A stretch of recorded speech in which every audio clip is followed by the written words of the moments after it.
Hello students. Now today we'll see about the different graphs that are used. In that the first one is the histogram. Okay, if you see this histogram, which is a graphical display of data, we'll call it as a graphical display of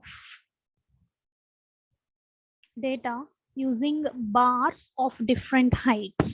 Okay, they are using bars of different heights. Okay, and if you see this histogram, mainly it was introduced by Carl Pearson. It was introduced by Carl Pearson. Okay, and generally it differs from the bar graphs. Okay, it differs from bar graphs. See, that is in case of bar graphs, which will be related to two variables. And if you see in case of this histogram, okay, which will be relates to only one variable. Clear? See, that's the difference between the bar graphs and the histogram. Clear? Generally, what is this histogram? Which is a graphical display of data using the bars of different heights, and it was introduced by a scientist known as Carl Pearson. And it is differ from the bar graphs. Okay, these bar graphs which will be relates to two variables, and the histogram, if you see, it relates to the one variable. Clear? See, now we'll see how we have to construct this histogram. Okay, so that you can clearly understand what is meant by this histogram. And see the construction of the histogram.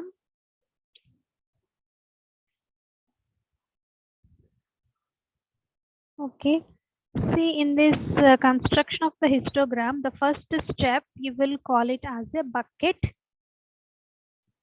First step is the bucket. Okay, this bucket means the range of values.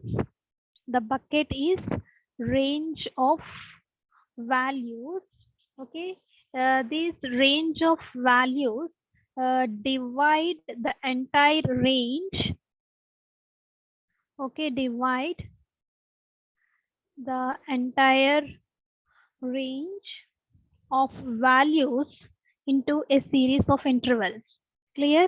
See, what is this in the construction of histogram? The first step is the bucket. Okay, this bucket indicates the range of values, means which divides the entire range of values into a series of intervals. Clear? See, and then count how many values falls into each interval. Okay, finally we have to count how many values, okay, falls into each interval. See, this is how we have to construct this histogram. The first step is the bucket. This bucket indicates the range of values, okay, in that which divides the entire range of values into a series of intervals. Then we have to count how many values falls into the each interval. Okay, let us see with one example. Okay, here the construction of this histogram. Suppose if you take an example of the ages of different groups. Okay, suppose if you see the ages of different individuals. Suppose if you see 1, 3, 27, 32, 5, 63, 26, 25, 18, 16, 4, 45, 29, 19, 22, 51, 58, 9, 42, and 6. If you see, these are the different ages, okay, age groups, individuals. See, generally, I told you this histogram construction, the initial step is the bucket. Clear? See, that means the bucket means I told you the range of values. Okay, first we have to create one range. See, that means 0 to 9 age groups, and next one is 10 to 19, next 20 to 29, 30 to 39, 40 to 49, 50 to 59, and 60 to 69. Clear? And next one is, if you see, number of ages falls under this category. Okay, 0 to 9, if you see, 6 numbers fallen under this 0 to 9, and 10 to 19 is 3 members, 20 to 29 5 members, 30 to 39 1, and 40 to 49 2 members, 50 to 59 2 members, and 60 to 69 1 member. Clear? See, now how we have to construct this histogram is, see, we have to draw a graph like this.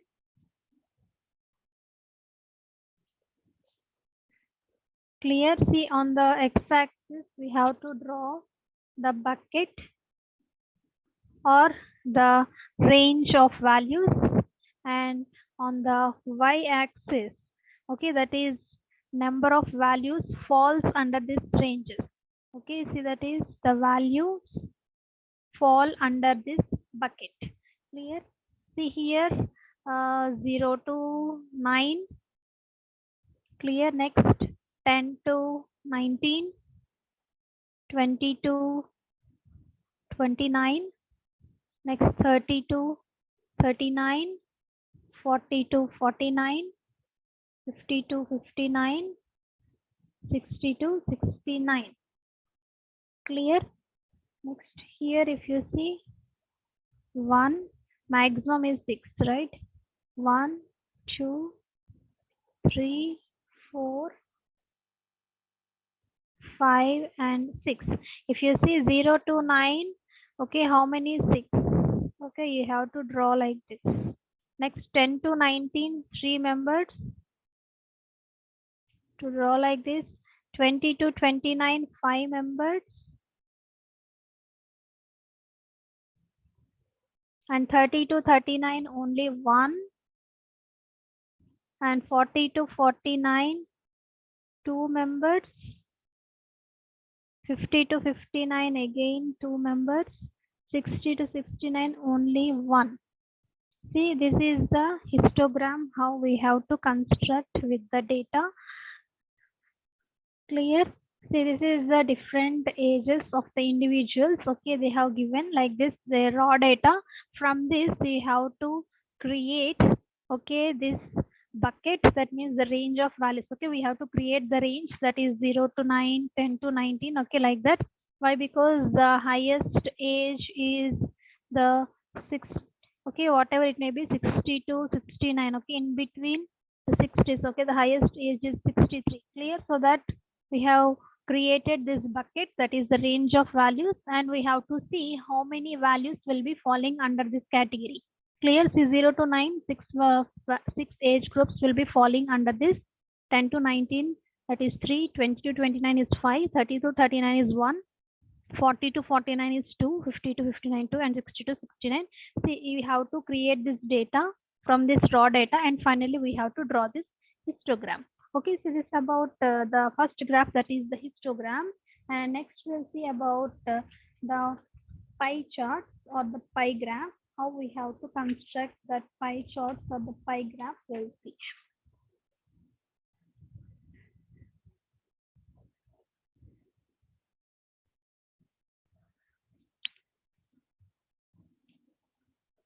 Okay, next one is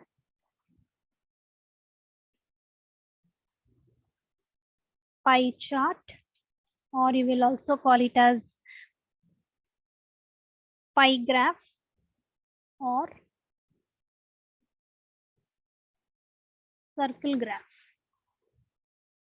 Okay, see, if you see, it is a pictorial representation of data. It is a pictorial, okay, representation of data, okay, relative to a whole.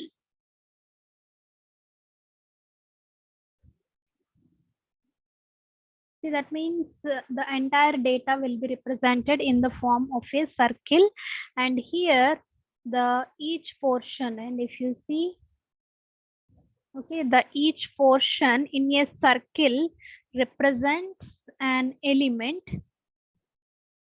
Okay, each portion in a circle represents an element of the collected data. Okay, element of the collected data. Okay, the total value of the pie chart is always 100%. Okay, you have to see always the total value, okay, of this pie chart is always, it is 100%. Clear? See, with one example, you can clearly understand how we have to construct this pie chart. Okay, what is this pie chart? Which is a pictorial representation of data relative to a whole. That means the entire thing will be represented in one circle. Okay, and each portion, okay, which will be representing an element of collected data. And if you see, in case of this pie chart, the total value of the pie chart is always the 100%. Okay, now we'll see how we have to construct this pie chart or the pie graph.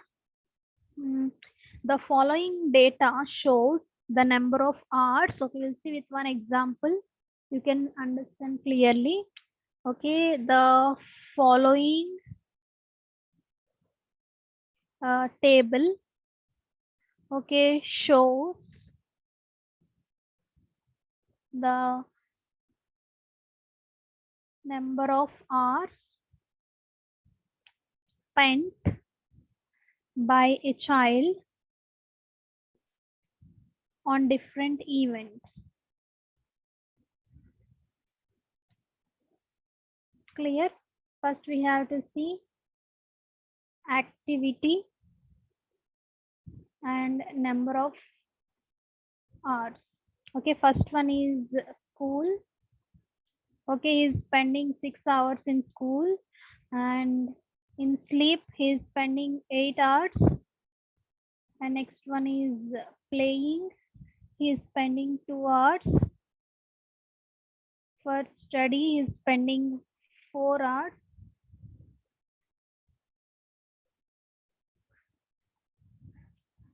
And for TV, he is spending 1 hour. And others, he is spending 3 hours. See, total you count it, it will become 24 hours. Clear? See, next what we have to do, how we have to construct this pie chart is, you have to draw a circle of any radius. First you have to draw the circle of any radius. Clear? For the construction of this pie chart. Clear? So this is the raw data they have given here. The activities of a child. Okay, see, that is totally for 24 hours. Clear? How they are going to be constructing this pie chart. Initially, you have to draw a circle of any radius. Clear? You have to draw a circle of any radius first. See, for constructing this pie chart, here you have to measure the central angle first. Okay, how we have to calculate this central angle? Okay, we'll see. Here we'll keep another, okay, thing, that is central angle. Okay, to find out the central angle, okay, you measure the central angle also, so that you can construct this pie chart. Clear? This central angle that can be calculated by one formula. If you see, that is number of hours spent is 6 by total hours is 24 hours. Clear? Into 360 degrees. Clear? If you see this circle, if you see, the angle will be 360 degrees, right? The central angle you can calculate 6 hours by total 24 hours into 360 degrees. So here you will get 90 degrees. Clear? In the same way, 8 by 24 hours into 360 degrees. Here you will get 120 degrees. Clear? Next, 2 by 24 into 360 degrees. Okay, here you will get 30 degrees. Next 4 by 24 into 360 degrees. Here you will get 60 degrees. Next 1 by 24 into 360 degrees. You will get 15 degrees. Next 3 by 24 into 360 degrees. Here you will get 45 degrees. Okay, these are the central angles we have to measure first to construct this pie graph. Clear? So after drawing a circle of any radius, you have to mark a central point and you have to draw a diameter. Clear? See next, if you see, initially it is 90 degrees. Clear? You have to measure the angle. See, this is exactly a 90 degrees, right? See, this is a 90 degrees and here you have to draw as a school. Clear? See, next one is 120 degrees. Clear? See, this is, if you are drawing like this, it will become another 90, right? If you see, this will become 120 degrees. Okay, this 120 degrees, this is for sleep. Okay, next one is 30 degrees. If you see, this will become 30 degrees, that is for playing. See, that means simply I am drawing like this, but you have to measure it, right? Measure the angles and you have to draw it.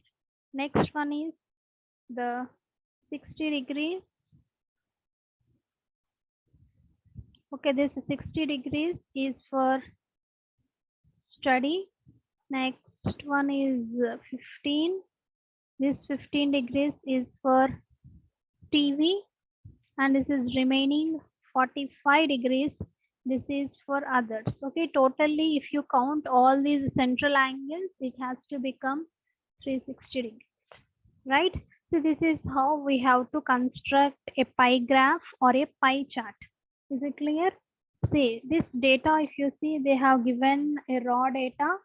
Clear? That is this table which will be showing how much time a child is going to be spending on the different events. Clear? See, like school, they are spending 6 hours, sleep 8 hours, playing 12 hours, study 4 hours, and TV 1 hour, and others is 3 hours. Clear? To construct a pie chart, here we have to draw a circle of any radius first. Clear? See, but after drawing a circle of any radius, here initially you have to find out the central angle. Clear? See, that central angle can be measured by, okay, this number of hours spent divided by total hours into the total angle, that is 360 degrees, right? Here you will get the central angle like these values, and then you have to measure these angles in case of this circle. Clear? See, in this way you have to construct this pie chart or a pie graph or a circle graph. Clear? And the next graph we'll see about the cubic graph.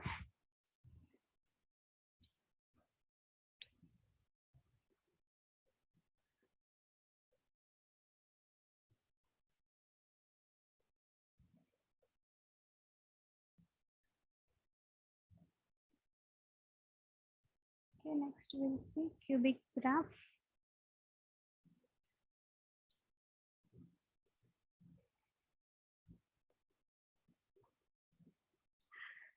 Okay, this cubic graph, the name indicates, okay, their equations always contain an x3 term. Okay, see, always, okay, their equation, okay, always contain x3 term. Clear? If any equation which is having this x3 term, then only we can go for this cubic graph. Clear? Suppose if you see an example here, y is equals to x3, okay, which is a x3 term. So this we can construct the cubic graph. Clear?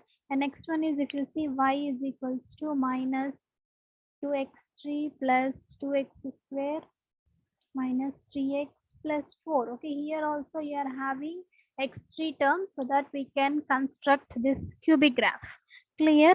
See, suppose if y is equal to x square plus 2x plus 1, see, here there is no x3 term, so here we cannot go for the cubic graph. Clear? Okay, I will show you how we have to construct this cubic graph also. Here you have to complete the table for y is equals to x3 plus x minus 2. Clear? See, that means x value is minus 2, minus 1, 0, 1, 2. Here you have to complete the table for y. That means you know only the values of x, you don't know the values of y. But here they have given the equation of y is equals to x cube plus x minus 2. Clear? So initially you assume that x is equals to minus 2. Then you have to substitute this minus 2 in the place of x. Okay, y is equals to x cube plus x minus 2. Here in case of x, you have to substitute 2, that is minus 2 minus 2. Totally you will get here the 12 value. Clear? See, in the same way, x is equals to, next one is minus 1.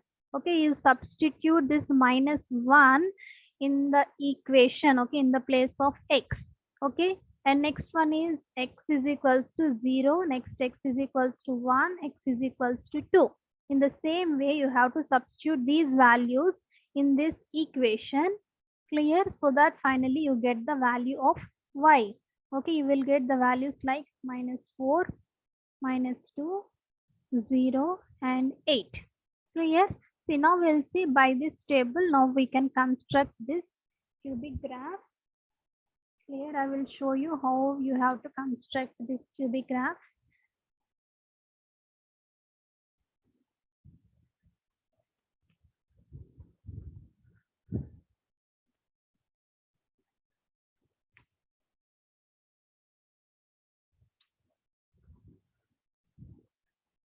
Clear? See, here you are having a minus 2 value, minus 1. Okay, this is minus 2, this is minus 1 and is 0. This is plus 1 and this is plus 2. Clear? See, and in this is x-axis and this is y-axis.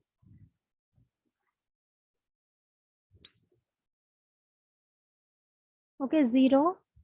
Next having 2, 4, 6, 8, 10 and 12. Clear? See, in the same way here also 2, 4, 6, 8, 10 and 12. Clear? And if you see minus 2, x is minus 2. Okay, this x is minus 2, for that corresponding y will be 12. Clear? See, that means here you have to make a point. Next, minus, for minus 1 it is minus 4. Clear? See, that means for minus 1 it is minus 4. Next, for 0 it is minus 2. Clear? See, that means here. Next, for 1 it is 0. Clear? See, now it is like this. And for 2 it is 8. Clear? You have to draw here. Clear? You have plotted like this. Okay, this you will call it as a cubic graph. Okay, in this way you have to construct a cubic graph. Okay, it's also very simple. Okay, this cubic graph means always the equation contains the x3 terms. Clear? If the equation doesn't having this x3 terms, okay, you cannot construct this cubic graph. Clear? See, that's why they got the name as a cubic. Clear? See these examples. If you see y is equals to x3, simply you can construct y is equals to minus 2x3 plus 2x square minus 3x plus 4. Here also you are having this x3 term, so you can construct this cubic graph. But if you see the example like this, if there is no x3 terminology, so you cannot construct a cubic graph. Clear? If you see this example here, you have to complete this table. Okay, for y is equals to x cube plus x minus 2. Okay, they have given the values of x, but we have to find out the values of y first. Clear? I told you how we have to find out the value of this y also. Clear? Initially you have to take x is equals to minus 2 and substitute this value in place of x, so that you will get the value of y. Okay, in the same way you have calculate the y values here, and next we have to construct a graph like this. Clear? See, this is okay minus, and this will comes under the plus. Clear? This is an x-axis, this is an y-axis. With respect to this staple, here we have to draw the graph like this. Okay, so this is about the cubic graph. Okay, and next we'll see about another two more graphs that you will call it as, that is the response surface plot.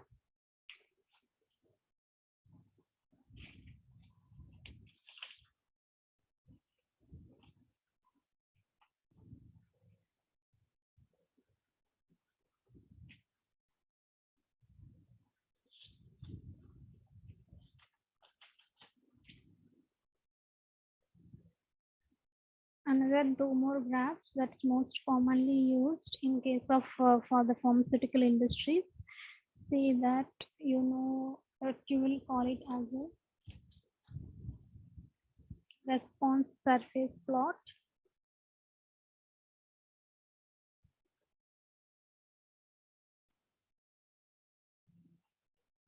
Okay, next one is counter plot.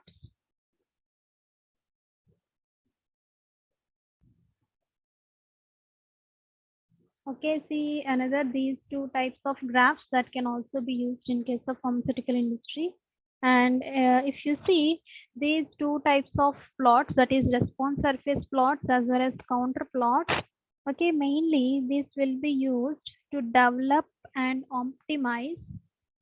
Okay, to develop and to optimize the formulation. Okay, mainly in case of the pharmaceutical industry. Okay, to develop and optimize the formulation. Okay, mainly they are going to be using these kind of plots. Clear? See, but which is not easy to construct these kind of plots. Okay, that is simply by hand, but these type of plots that can be drawn only with the help of some specific softwares. Clear? See, other than without those softwares, it is impossible to construct these kind of plots with the help of the hand, right? See, these response surface plots as well as this counter plots. Okay, mainly these two types of plots that will be useful to develop and optimize a formulation. Okay, mainly they are going to be using these kind of okay plots. If you see these response surface plots, okay, that can be done with the help of one software. You will call it as Minitab. Okay, this Minitab, which is an Excel software. Okay, with the help of this software you can easily, okay, you find out this optimizing the formulation, okay, by this response surface plot. Clear? See, in contrast to the conventional methods. Clear? See, that means we are having different conventional methods for the interactions of different compounds. Clear? We can find out with the help of the conventional methods, but the same interaction among the process can also be identified with the help of the statistical techniques that you will call it as a response surface plot. Clear? We can see the response, okay, by the interaction of the chemicals in the formulation with the help of these statistical techniques that you will call it as a response surface plots. Okay, that's the importance of these response surface plots as well as these counter plots. Clear? See what I'm telling, we are having the different conventional methods, okay, that can identify the interactions, okay, but without those conventional methods also that can be identified with the help of some statistical techniques like response surface plots. Okay, so that can be done with the help of this software, that is Minitab, which is an Excel software. Clear? See, in the same way, and if you see regarding this counter plots, these counter plots which is showing 3D surface. Okay, the three-dimensional surfaces can be shown with the help of these counter plots on a two-dimensional planes. Clear? See, the difference between these two is response surface plots will get the response by using this plot, and this counter plots, it shows the three-dimensional surfaces on the 2D planes. Okay, and there will be availability of different softwares to find out these things. okay, like MATLAB, okay, and we are having like R software, and we are also having simply the Excel and also JMP. Okay, we are having these are the different softwares that can be used, okay, to find out the optimizing the formulation by using these two different types of plots. Okay, see, that's all students about the different graphs that are used, okay, in case of pharmaceutical industry, which will be related to the statistics.